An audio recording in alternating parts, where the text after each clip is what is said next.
کیا ہم واقعی سوچتے ہیں؟ ہمیں ایسا لگتا ہے کہ ہم سوچتے ہیں، جبکہ حقیقت اس کے برعکس ہے۔ انسان ہرگز نہیں سوچتا، ہم صرف محرک اسٹیمولس کا جواب دیتے ہیں، ریسپونڈ کرتے ہیں۔ السلام علیکم دوستو، میرے چینل پر ایک بار پھر خوش آمدید۔ ہم ایک کتاب کا مطالعہ کر رہے ہیں جس کا نام ہے خود سے خدا تک، جس کے 2 چیپٹرز ہم پہلے ہی ڈسکس کر چکے ہیں۔ آج اس کا یہ تیسرا چیپٹر ہے جس کا عنوان ہے علم اور عقل میں فرق۔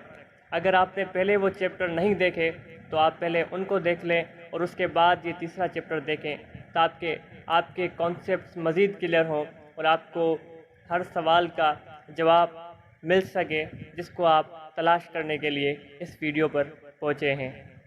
واپس آتے ہیں اپنے موضوع کی طرف۔ سوچ اپنی اصل میں ایک مردہ شے ہے۔ سوچ ذہن میں پیدا نہیں ہو رہی، یہ خود بخود وقوع پذیر نہیں ہو رہی۔ سوچ، تھاٹ، باہر ہے، ایکسٹرنل ہے، یہ اندرونی نہیں ہے۔ محرک باہر ہے۔ یہ بہت پیچیدہ سوال ہے۔ آئیے پیاز کے چھلکے کی تہہ اتارنا شروع کرتے ہیں اور دیکھتے ہیں کہ آخر میں بچتا کیا ہے۔ نظریہ ارتقا، تھیوری آف ایوولوشن کی بات شروع ہو تو بہت سے ایسے لوگوں کی دل کو ٹھیس پہنچتی ہے جو اپنے خیالوں میں آدم و حوا کو آسمان سے زمین پر اترتا دیکھتے ہیں۔ اللہ تعالیٰ کی عادت مبارکہ میں تصوراتی بناوٹ نہیں ہے۔ اللہ فکشن کو نہیں، حقیقت کو پسند کرتا ہے۔ وہ عالم ہے، سب سے بڑا عالم۔ وہ کوئی بھی کام ایسا نہیں کرتا جس کی کوئی علمی بنیاد نہ ہو۔ بندر سے انسان بننے سے عمل کو نہ بھی مانا جائے تو یہ بات پھر بھی طے ہے کہ قرآن کہتا ہے انسان پر ایک طویل عرصہ ایسا بھی گزرا ہے جب وہ کوئی قابل ذکر شے نہ تھا۔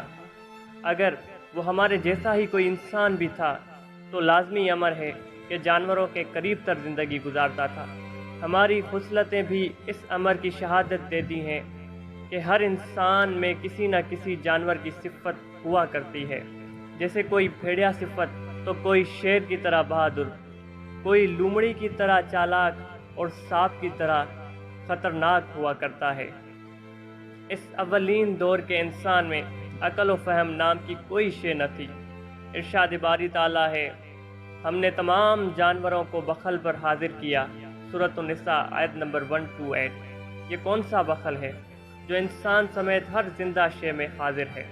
ہر قیمت پر اپنی جان بچائے رکھنے کی جبلت سے بڑا بخل ہے کہ کوئی مرنے پر آمادہ نہیں ہے۔ آغاز ہوا تو ہر طرف موت کی بادشاہی تھی۔ انسان کے پاس عقل تھی نہ ہی علم۔ نتیجہ یہ تھا کہ دوسرے تمام جانداروں کے ساتھ انسان بھی تیزی سے مر رہا تھا۔ ہر شے اس کی دشمن تھی۔ کبھی سانپ نے کاٹ کھایا تو کبھی کسی کھائی سے نیچے جا گرا، کبھی درندوں نے چیڑ پھاڑ کر رکھ دیا تو کبھی پانی میں ڈوب کر مرا۔ پھر ایک دن اس نے مرنے سے انکار کر دیا۔ 100 میں سے 99 انسان پہاڑ سے گر کر مرے، لیکن آخری انسان نے موت کے شدید ترین تیز ہوتے محرک کو جواب دے دیا، ریسپونڈ کر دیا۔ نیچے ایسا کیا ہے کہ جو جاتا ہے واپس نہیں آتا؟ اسے پہلی بار خوف کے سرد احساس سے شناسائی ہوئی۔ میں ایسا نہیں کروں گا جیسا مجھ سے پہلے والے کر رہے ہیں۔ حادثہ ٹل گیا، وہ بچ گیا۔ زندگی کو قرار آنے لگا۔ انسان نے ہٹ اینڈ ٹرائل سے سیکھنا شروع کیا اور پھر وہ سوچتا ہوا انسان بن گیا۔ ہزاروں سال گزرتے چلے گئے۔ محرک کی تعداد بے اندازہ بڑھتی گئی اور اس کے رد عمل میں جواب، ریسپونڈ بھی بڑھتا گیا۔ نسل در نسل یہ معلومات شفٹ ہوتا رہا۔ کچھ جین سے اور بہت سا علم کے طور پر بھی انسان کے نسل کو آگے منتقل ہو رہا تھا، جس کے نتیجے میں انسان ہر گزرتے دن کے ساتھ مزید سوچنے والا بنتا چلا گیا۔ اسی دوران خالق کائنات نے آسمانی کتابوں کو انبیاء، رسولوں اور پیغمبروں کے ذریعے اتارا۔ انسان کو وہ سکھایا وہ جانتا نہ تھا۔ محرک کا جواب تو جانور بھی دے رہا تھا۔ ہرن شیر کو دیکھ کر بھاگ رہا تھا، مگر انسان کی قابلیت اور تھی، اس میں شعور تھا۔ ایک آیت کا ترجمہ ہے کہ بے شک ہم نے انسان کو ایک مرکب بوند سے پیدا کیا، ہم اس کی آزمائش کرنا چاہتے تھے، بس ہم نے اسے سننے والا اور دیکھنے والا بنایا۔ صرف زمینی محرک سے آدمی کبھی انسان نہ بن سکتا تھا، اس لیے اللہ نے کتابیں اتاری، انبیاء بھیجے۔ یہ نسل انسان کے استاد تھے، انہوں نے انسان کو اللہ کی کتابوں سے اچھے برے کی تمیز سکھائی تاکہ انسان کو آزمایا جا سکے کہ کون اچھا ہے اور کون برا ہے۔ یاد رکھنے کی بات ہے کہ معاشرہ وجود میں لانے کی طاقت صرف اور صرف آسمانی مذہب میں ہوتی ہے۔ اگر الہامی مذاہب نہ آتے تو معاشرہ کبھی وجود نہ پا سکتا تھا۔ انسان سوچتا نہیں ہے، صرف محرک اسٹیمولس کو جواب دیتا ہے، ریسپونڈ کرتا ہے۔ خیال، تھاٹ، ایک میموری ہے، یادداشت ہے۔ ذہن میں خیالات کی مخصوص ترتیب یعنی پیٹرنز ہوتے ہیں۔ جیسے جوتا ایک محرک ہے جس کا جواب پاؤں ہے، مگر اس کا ایک پیٹرن ہے جس میں ایسی تمام میموریز ایک ہی جگہ محفوظ ہیں جن کا تعلق جوتے اور پاؤں سے ہوتا ہے۔ موچی ہے، چپل ہے، بوٹ اور تسمے ہیں، شو پالش جوتے بنانے والی کمپنیوں کے اشتہارات ہیں۔ جوتا ٹوٹ جانے کا کوئی واقعہ بھی اسی پیٹرن میں ہے۔ اسی طرح جوتا ٹوٹ جانے پر جس جگہ وقت پر نہ پہنچ پانے کی وجہ سے ندامت ہوتی ہے، اس خیال کا پیٹرن اس جوتے کے خیال کے پیٹرن سے جڑا ہے۔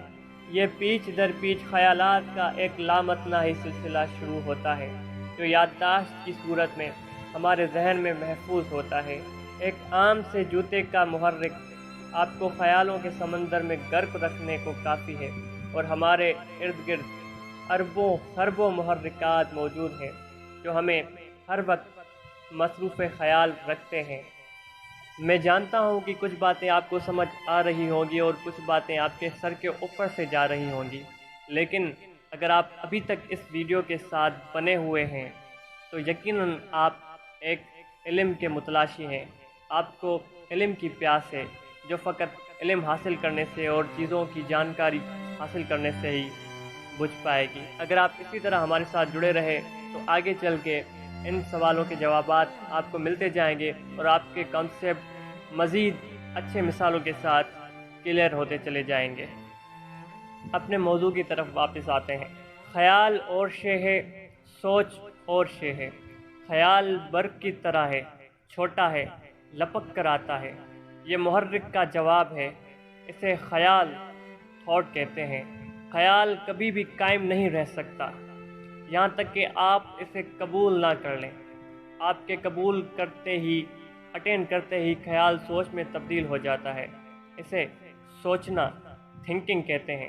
آپ یادداشتوں کے سلسلوں میں، پیٹرن میں بھٹکنا شروع کر دیتے ہیں، یہاں تک کہ تصورات، امیجز شروع ہو جاتے ہیں، اور پھر تصوراتی دنیا، ورلڈ آف امیجنیشن آباد ہو جاتی ہے۔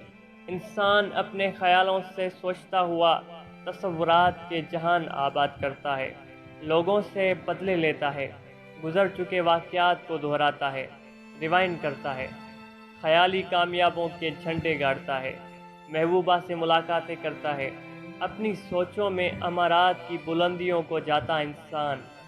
یہ سب ذہنی خود لذتی ہے جس کا کم یا زیادہ عرصہ، دیر یا ہمیشہ، ہم سب شکار ہوتے ہیں۔ آج کا یہ موضوع یہیں پر اختتام پذیر ہوتا ہے۔ اگر آپ کو ویڈیو پسند آئی ہو تو لائک، کمنٹ اور چینل کو سبسکرائب کر دیجیے گا۔ شکریہ۔